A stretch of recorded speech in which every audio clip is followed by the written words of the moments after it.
Aujourd'hui, nous sommes à la grotte de la Denise, sur le mont Denise, en Haute-Loire, pour numériser une cavité naturelle qui a été trépanée par une exploitation de carrière.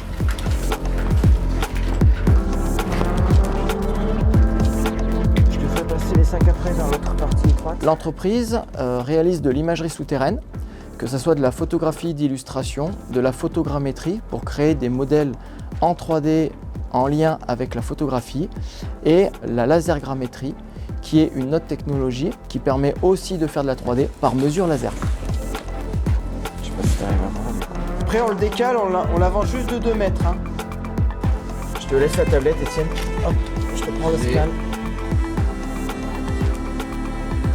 Le milieu souterrain, il faut être passionné pour y aller.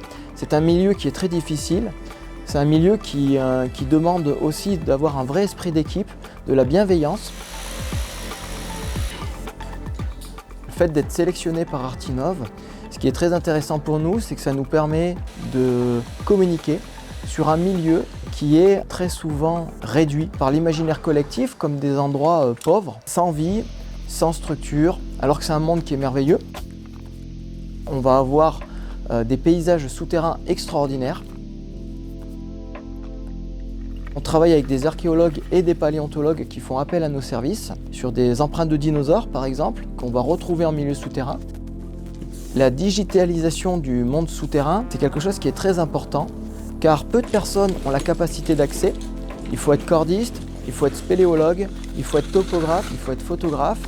Il faut être accompagné d'une équipe technique, en plus, dédiée, avec un vrai savoir-faire. Aujourd'hui, on a une grande capacité d'intervention où on vient répondre surtout à des projets qui sont sur mesure et où l'innovation est très importante.